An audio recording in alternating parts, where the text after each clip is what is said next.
flat earth people, the geocentrists, the Bigfoot supporters, they're rejecting operational science and misunderstanding historical science. They split the difference in the wrong place. How can anybody know if we've landed on the moon? The moon landing is the mother of all conspiracy theories. And that's spilled over into a lot of the other conspiracy theories that we see popping up today. You're what is called a creationist. Isn't creationism sort of a conspiracy?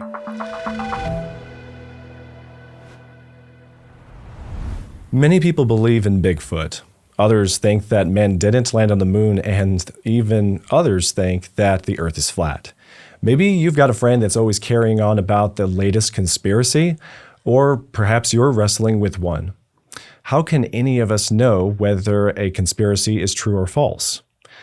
Dr. Robert Carter, you have spent years analyzing conspiracies and have defined 3 tests that can help anyone draw the right conclusions, and I think that they help tremendously.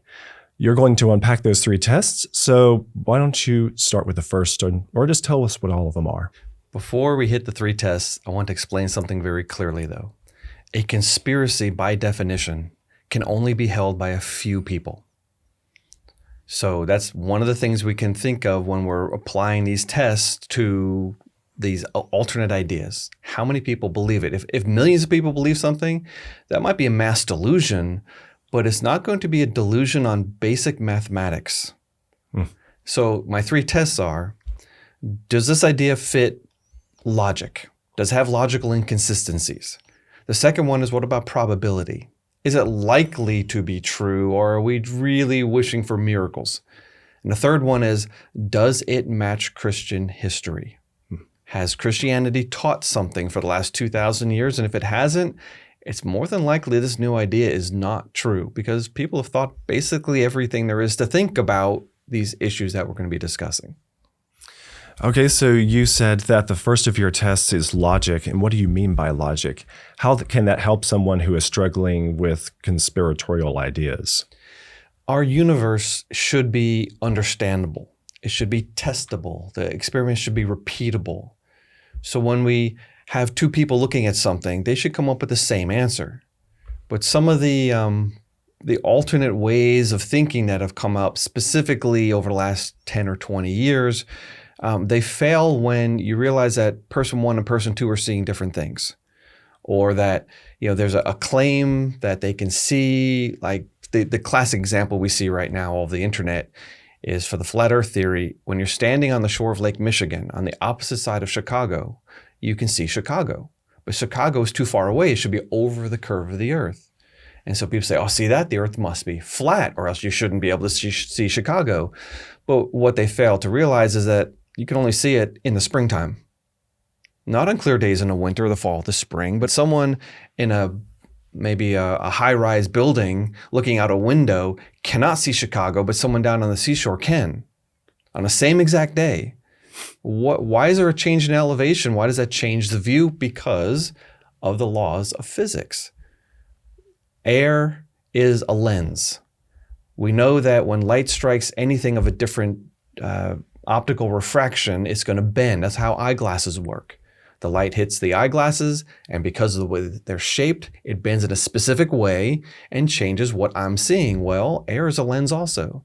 Only when there's a cold layer of air on the surface of the lake and the sun is shining and it's warmer above, the air becomes a lens, and the light will bend and hug the earth, and you can see things over the horizon. It is a known physical phenomenon. And because someone 20, 30 feet up doesn't see it, it's only a surface phenomenon. So for a lot of these conspiracy theories, there are valid answers, clear answers, simple answers, and they're things that anyone can see and anyone can know. So you can't just take one observation from one person at one time and make a broad scale application and conclude something like, oh, the earth must be flat. It's not true. So you're describing logic as used for a scientific method approach to the conspiracies. So would you say that conspiracy evidence is essentially pseudoscience? Pseudoscience, yes. Pseudo-philosophy a lot of times also. There's operational science. This is observable, testable, repeatable experience we can do today. And this type of thinking goes all the way back. I mean, Sir Francis Bacon was a person who really codified this thinking. That's hundreds of years ago. But then in modern times, people have tried to split the difference between what you can know today and what you might want to guess about the past. So operational science and historical science. Those two phrases, as far as I know, they trace back to Norman Geisler in the 1980s, but the thoughts can at least go back to the 1930s. So we're talking about nearly 100 years of people splitting the difference between operational and historical. I suspect that an enterprising historian could probably trace that line of thought before that. So we're going back a long way of trying to tease this apart. In fact, even famous evolutionists like E.O. Wilson and Ernst Mayr, they made distinctions between what we can know, and in fact, they called evolution a historical science. So there's that difference, and that's where CMI tries to split the difference. We're not rejecting basic facts of science. We're rejecting various interpretations of things that happened in the past that no one can see. Conspiracy theories, they split the difference in the wrong place. They're rejecting operational science. They're rejecting things you can actually know. They're failing the logical tests, they're failing probability tests, and they're failing church history. So something that I have thought about when I'm dealing with conspiracy theories myself is how it does remind me of scientific theories and hypotheses. And it made me think of, for example, Charles Darwin. He formed his hypothesis. He then promoted those ideas. And then he got people to believe them. He believed them too, really before anything was proven factually with some hardcore evidence. And before you know it, this all happened relatively quickly. People liked the hypothesis and they ran with it. Same kind of goes with conspiracy theories, right? In some ways, yes. Darwin definitely had a hypothesis, and he called it that. And he knew it was just a hypothesis, that natural selection can be used to explain the origin of species. It was only a hypothesis. He did not have any good evidence for it. He observed some changes in things, specifically on farm animals, so he knew that artificial selection can drive changes. And he reasoned that given enough time and enough variation within some species, that natural selection might be able to affect some great amount of change. He didn't have any evidence for it. In fact, he tried to write a book about it. After he promised people he was going to write a book to back up his hypothesis, but he never finished it because he couldn't. And we found that manuscript in his office after he died. It's published online. It's a nothing. It's a bunch of words. He could not find evidence for his hypothesis because it was insufficient. Natural selection might be true, fine. Once you have living things, natural selections might apply, great. But once God creates living things, natural selection might influence who lives and dies, who reproduces and who doesn't. Okay, that's fine. Right. But that doesn't explain the origin of all things, because Darwin had a misunderstanding of historical science. The flat earth people, the geocentrists, the Bigfoot supporters, they're rejecting operational science and misunderstanding historical science. They split the difference in the wrong place. For decades, CMI has been saying that, look, guys, we need to accept scientific facts and reject certain interpretations of scientific history. That's the operational versus historical. We're not arguing over simple things like the force of gravity, the boiling point of water, things like that. Right. We're arguing over, did some stumpy-legged fish crawl out of an ocean 500 million years ago? Or is the Earth even that old? Those are historical questions. So we're trying to encourage people in science, don't latch on to the crazy, right? The things that can't be supported. They're intriguing, they're interesting. It makes people feel special when they find something other people don't know. But if it can't be rationally defended, let it go. We're already held to a double standard. I mean, the Christians are held to a double standard. The creationists even more so. We can't afford to be pursuing things that are scientifically demonstrably false, that are illogical, that are improbable, and that other Christians for the last 2,000 years didn't believe. Okay, so then going back to your three tests, that's a great example and good details. But I want to continue to the Christian history test. What did you mean by that one?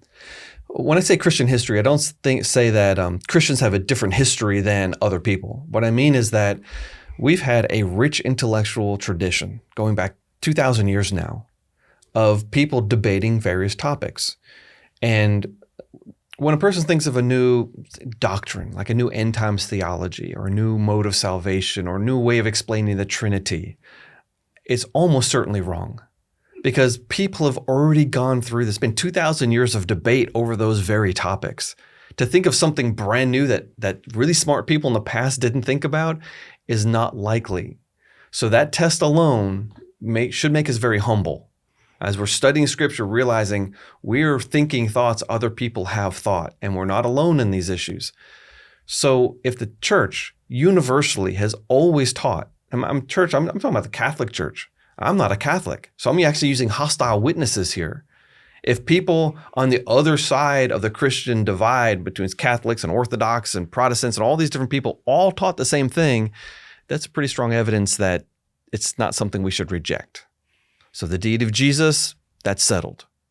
The shape of the earth. Everyone thought that the earth was round, going all the way back to antiquity and all throughout Christian history. The church leadership taught this. We've got church leaders teaching that the earth is just a point compared to the size of space, that the earth is obviously round, that it's common knowledge that the earth goes around the sun. These are things that have been taught, and we reject them at our peril. Okay, so you brought up the idea of a spherical earth, and related to that, maybe geocentrism as well. While we're thinking about those, you're saying that both the Christian culture and the secular culture were in agreement throughout history on these points. There wasn't a debate between this side and that side arguing about what the truth was. And we don't get that story usually from just historians or the textbooks or the conspirators. No, we don't. In fact, what we get is a very malformed understanding of a particular debate. You just brought up geocentrism, the belief that the earth is a center and the universe goes around the earth. Most people, if you said, hey, have you ever heard the story that Columbus thought the earth was round and the church taught the earth is flat? It's been Bugs Bunny cartoons. It's all over the place. That is not true. It never happened. That was something invented by Washington Irving, a very famous novelist in the early 1800s in America. He also wrote The Legend of Sleepy Hollow, and he wrote a very popular novel on the life of Christopher Columbus. And in that novel, he put a debate between Columbus and the church leaders. And Columbus says the earth is round, church leaders say the earth is flat. I wonder if he hated Christianity, because he certainly was mocking Christianity at that point. But that conversation never happened. There was a debate, though. The church leaders saying, Columbus, you're wrong. The earth is twice as big as you think. You're going to die. You're not going to make it to China. And they were right. But when Columbus did make the journey, his earth was 60% the size of reality. He made it to the New World. He thought he was in China. He confirmed in his mind that the earth really is the size that he thought, going against conventional wisdom and over 1,000 years of history, because we knew how big the earth was since 200 BC. Eratosthenes in 200 something BC calculated the circumference of the earth, and it was extremely accurate, which means that people already knew the earth was a sphere. He just put a number on it. And so here we have, 1490s, we're talking nearly 2,000 years later, everybody knew the shape of the earth and the size of the earth, and Columbus was wrong. Okay, well, going back to your three tests then, we have logic, Christian history, and probability. And you're describing how these things are just exemplified in examples like geocentrism and flat earth. I would also think about the landing on the moon. How can anybody know if we've landed on the moon? Yeah, the moon landing is the mother of all conspiracy theories. I think the JFK assassination is the funny uncle. That's where they practiced. But the moon landings, that was where the thing that was used to develop a rationale, a way of thinking, a way of pseudo-analyzing data. And that spilled over into a lot of the other conspiracy theories that we see popping up today.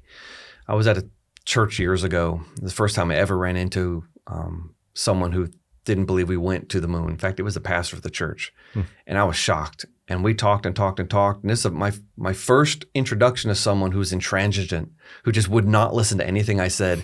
And I didn't know how to engage him yet. In fact, his son was rolling his eyes. Dad, that's not true. And they were arguing back and forth. And wow, the world has gone crazy, I thought. But it wasn't like this person was stupid, not at all. It's a very intelligent person who had memorized so many little factoids that you could not address them all at once, and it was impossible just to knock it all down. You might be able to chip away, maybe raise a doubt about one thing, but I didn't know how to engage yet. But concerning man going to the moon, there's nothing in physics to prevent it. We know how rockets work. We know physics. We know the force of gravity. We know how much oxygen a person needs to breathe for 5 or 6 or 7 days in a spaceship. We know how to land on the moon. We know how far away the moon is. I mean, any ham radio operator can bounce a signal off the moon and time how long it takes to get back. It's 250,000 miles away. It's no big deal. I mean, it's risky, but there's nothing in science or physics to prevent us from going there. It's expensive, which is why we haven't gone back in many years, and why NASA's and SpaceX and all these other companies are spending so many millions of dollars now trying to get back. But there's nothing wrong with the thought. You can't have a conspiracy, as I said earlier, believed by millions of people. And I mean, millions of people will confirm that, yeah, I worked on this Apollo mission. I worked for NASA. I worked in any number of one of the satellite industries, feeding rocket fuel or pipes, or, I was the welder on such and such. And we have the NASA astronauts themselves who have been there and have returned and have, spoken about this publicly. This is not like a conspiracy theory like when the Book of Mormon was written. Joseph Smith found a bunch of men who actually signed a piece of paper and they said, yes, I witnessed these things. Every single one of those men retracted eventually. That's what happens to conspiracy theories. They fall apart when they're critically analyzed and people start fleeing. That did not happen with anyone involved in NASA. None of the major leaders and all the millions of people that worked on it, they're all going to say, yeah, I was there. I saw this. I witnessed this. I was part of it. That's different than something that's hidden. I actually know somebody who was working at NASA back in the day, and he could testify to it. And he was also later my algebra math teacher. So I believe him. Yeah, I have a friend who's a NASA engineer now. In fact, we at CMI, we know Dr. Henry Richter. He was an early scientist, and he designed the first thing that actually landed on the moon. And he was involved in a lot of the other Venus missions and things like that. I mean, he's not a liar. Right. The guy's a gentle Christian soul. He's not deceived. He knows math. So we've talked a lot about more recent conspiracies and a few that are a few hundred years old, like flat earthism and geocentrism. But we also have things like Mormonism, and that's religious. And so what I want to do is draw a comparison to the resurrection of Jesus Christ, which is much older and maybe harder to prove one way or the other, right? So is the resurrection of Jesus really no different than the conspiracy of Mormonism? We see people talk about the resurrection of Jesus all the time as though it was a conspiracy. In no way, shape, or form does the early church account of Jesus rising from the dead fit a conspiracy theory. First of all, it was written about very soon after it happened. There was hundreds of witnesses. Many of them are named. Many of them actually wrote the accounts. We have consistent attention to the specific details, and people didn't, even the people who weren't Christians didn't say the Christians never taught early on that Jesus rose. From almost day one, they said, these guys are saying that this guy rose from the dead. And all someone had to do was produce a body. All someone had to do was give a rationale for why this didn't happen. And it never happened. It did not appear. And the other thing about a conspiracy theory is, how many people are willing to go to their deaths believing something that's not true? Very, very few. Consider the Watergate break-ins in the early 70s in the Nixon administration. These group of people broke into the Democratic headquarters. They tried to steal some documents. When they got caught, the story fell apart instantly. People started turning state's evidence. People started saying, yeah, I'll testify. Don't throw me in prison. Some people went to prison. That whole thing collapsed immediately. And yet, when you look at the apostles, taking out Judas, the 11 remaining disciples of Jesus, they all died for their faith and died in brutal ways. You don't die for a lie. No. You don't willingly subject yourself to a brutal torture method and death if you don't actually believe this thing. So the resurrection of Christ is not a conspiracy theory. And would you say that we're as certain about the resurrection of Jesus as we are certain about the moon landing? I would be hesitant to put a religious claim and a scientific claim in the same sentence, but if you phrase it that way, yeah, they fulfill the three tests: the test of logic, the test of probability, and of course, the test of church history. There's no reason to reject the moon landings. There's no reason to think the earth is flat. There's no reason to reject the resurrection of Jesus Christ.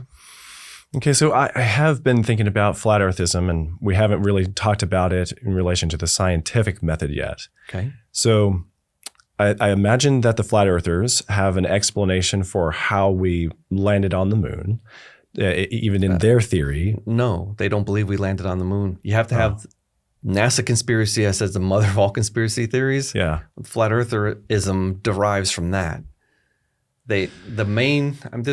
You can't say flat earthers say X because they argue amongst themselves. There's different possible models of a flat earth, but the modern one we hear on YouTube and people arguing about, they believe the earth is a flat disk and the sun orbits above that flat disk. It's not 250,000 miles away. It's like 300 miles away. It's not made of rock. It's a light in the sky. I mean, no, they don't believe we went to the moon. But go ahead. So how would we apply the operational science method to flat earthism? Every single experiment shows that the earth is round, that the earth is a globe, that the earth is moving through space. Every single experiment. Now people say, oh, that's not true. And they're going to start rattling off a list of things. Well, we have documented a lot of these evidences on creation.com. So if someone out there is really wrestling with this, or if they're being hammered by somebody else, just relax. Go to creation.com, type in flat earth, type in geocentrism, and you're going to come up with one of our articles. And some of these articles are very long and have a table of contents to help you say, oh, they're arguing about that. Okay, you can click on that, you can read it, and here's the explanation. I mean, you can yourself very simply measure the path of the sun through the sky, for example. Now, if the earth is flat and the sun goes in a circle above the earth, versus if the earth is a sphere and the sun apparently goes around the earth, you're going to get very different sun positions in the sky. So go to NASA and look up a solar calculator on the government's website. That, of course, is going to be based on the thought that the sun goes around the earth in our visual field, and they'll have all these measurements of where the sun should be. Then all you have to do is basically take a stick and a string and a protractor, and you can measure the angle of the sun throughout the day. I've done this. I've done this in crowds of people. And every single time we do this, the measurements exactly match what NASA tells us where the sun should be. So their model of the earth going around the sun matches all the data points you can possibly measure. All right, I want to get to the next question. I have something else to introduce. But before we do that, I wanted to make sure that if you wanted to get to Rob's article that he mentioned at creation.com, you can find the link to that one and others about conspiracies available in the description with this video. So Rob, now I want to talk about something a little bit more personal. You're what is called a creationist. Isn't creationism sort of a conspiracy? No, if you apply those first three tests that we talked about earlier. We're talking about logical tests. We have logical reasons for believing what we believe. Probability is a very strong argument for creation, specifically when talking about the origin of life and the origin of complex things in evolutionary theory. They've got to believe in much bigger miracles than we believe in. They're talking about, like photosynthesis is like the most improbable series of chemical reactions that anyone could even imagine, and yet it's there in early life forms. I mean, come on. Sorry, I'm trying not to be incredulous, but there's a point at which you can say that probability argues strongly against evolutionary theory. And of course, there's church history. Christianity has consistently taught that the earth is not millions of years old, and that God created all things up until maybe the middle of the 1800s, the early 1800s, when theologians really started wrestling with the deep time idea that came to us in the late 1700s. So for most of Christian history, Christianity has taught what we call creation, but it also fits logic and also fits probability. All right. Well, then we've done, I think, pretty good at introducing many types of examples of conspiracies and those that are and those that aren't conspiracies that are debated. I want to just bring it all together with something like a strategy for reasoning with our own friends and family. Oh, yeah. Do you have any more suggestions about how to have discussions with those? Yeah, for people that are wrestling with either other people or maybe wrestling themselves with some of these subjects, I'm going to advise, first of all, patience.